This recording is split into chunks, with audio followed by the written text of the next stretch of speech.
And again, coming out on this other end, you want to again put one accent color and one base color. It's very repetitive, but once you start getting the pattern figured out, then you just zip right through this. And again, I'm going to fill in.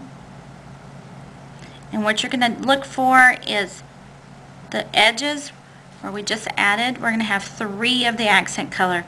So once you get 3 of the accent color, then you need to start paying attention again to your pattern to see what's next. Okay, again, this is, like I said, a very repetitive little pattern, but we're just going to continue to fill in our little polka dot here. And then we'll start the second dot, and then I'll leave it be for you guys to work on till we get close to the end. And the pattern that I have drawn, it's 9 of the little polka dots, and that's going to make a 7-inch bracelet with the button loop. Oops. See, I almost made a mistake here. Again, you've got to pay attention. I've got 2 purple on here when it's supposed to be 1 purple and 1 accent, because I still need to complete. This will be the last end row on this polka dot here, because I have 3 on the end.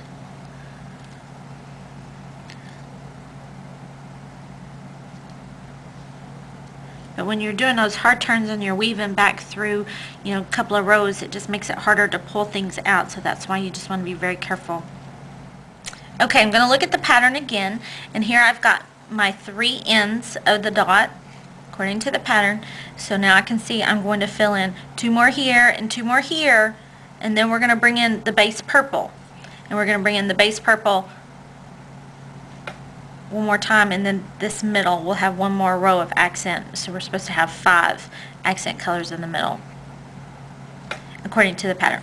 So just again, we're getting close to finishing this first dot, and I just want you to again just stop ever so often and look at your pattern and look at your beadwork and count it out. And if you're comfortable using a ruler, then you may want to lay a ruler up on there. You'll kind of develop your own ways of doing things. I've actually seen in magazines where people have actually cut out the ends of the pattern like this and then laid that across. See, here I've put the 2 base color and laid that across the pattern so that they could read each line like that. So you just kind of will develop your own way of reading it, whatever's most comfortable for you.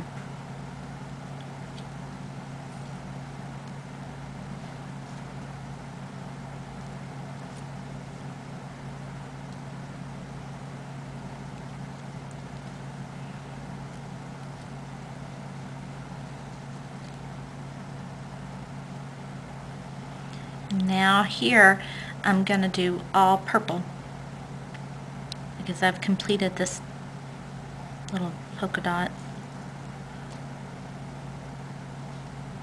And you can find blank graph paper for peyote, even count, odd count, 2-drop, and even right angle weave online just by doing a search for graph patterns.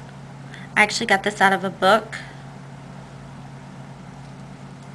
And you can draw your own pictures to make patterns out of. There are even websites that will allow you to scan a picture and they will make a pattern for you out of whatever type of peyote or whoever you would like. Okay, now that I've got this, I'm going to do my hard turn here and I'm going to show you what this looks like.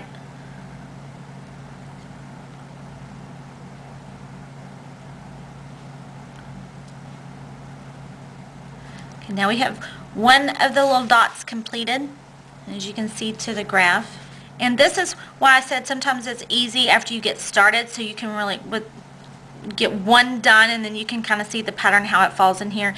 So now I can also see that there's going to be 3 in between each dot on the outer edge, and then as I go in it decreases, so there's 2 and then there's 1. So I know that there's always going to be just 1 pair of beads in between each dot.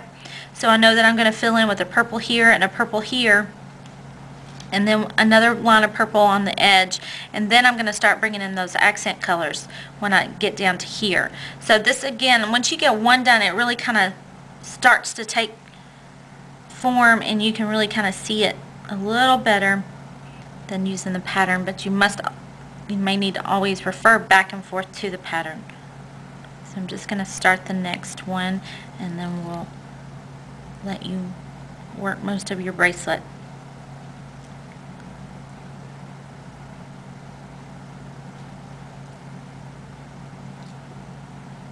Here I need to put an accent because I've got one set in between, so I'm going to go ahead and pull those in.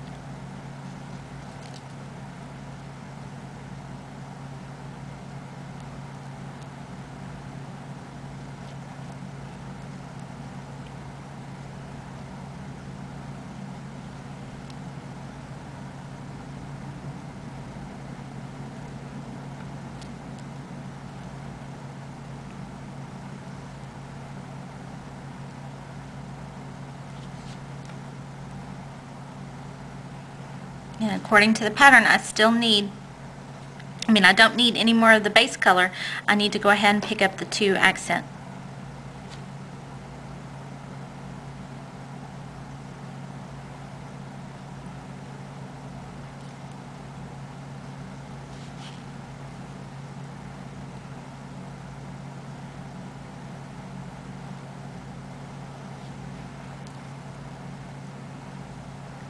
And then here, I'm going to pick up a base and an accent, and we're starting that dot over again. Okay, now that you've completed your bracelet, and I've got 9 polka dots on this bracelet, and I have completed the ends. We're exactly where we're supposed to be according to the pattern. We have the green ends here, 4 from the base of this polka dot to the end. And so now we are ready to, I had to do a hard turn when I left here, so my thread is coming out of the second row. So now I'm going to go ahead and stitch down into to make my button, to put my button in place. And so since I'm already exiting the second row, all I'm going to do is weave my thread back into this third row where it's about, it will be the middle, and I'm going to string on a seed bead. And I am using a shank button, a metal shank button. And so I'm going to use the seed bead between the shank and the button just to give it a little support. So I'm going to string the needle through the button and through another seed bead. And then I'm going to stitch. I want my button to be placed right here. So I'm going to go ahead and stitch my needle, my thread back through this row. I'm going to set the button in place like this. So it's on the end, toward the end of the bracelet. And I'm just going to go ahead and stitch back through a couple of rows to secure the button, and then I'll probably sew it up and down through the button and the bracelet just as you would as you were sewing on a regular button, and then tie it off with half hitch knots, and then we'll work on the loop on the other end of the bracelet. Okay, now that I've got the button on and I sewed through the several lines of the beads, then I sewed up and down like I would sewing on a button, and it's nice and secure. So now we're going to do the bead loop on the other end. I removed the stop bead and re-threaded my needle. So I'm going to string on about 20 seed beads. And we're going to check the loop fit. And what I did is I want to come out of this unit of 2 here on the inside of the end of the bracelet. So I had to do a hard turn to get the thread positioned correctly. Now all we're going to do is string these down, and I want to bring it out through this loop right here, or row rather, that first row. All I'm going to do is just check the fit, and I'm satisfied with that loop fitting properly, so I'm just going to run my needle back through my work and do a half hitch knot or 2, and it will be complete.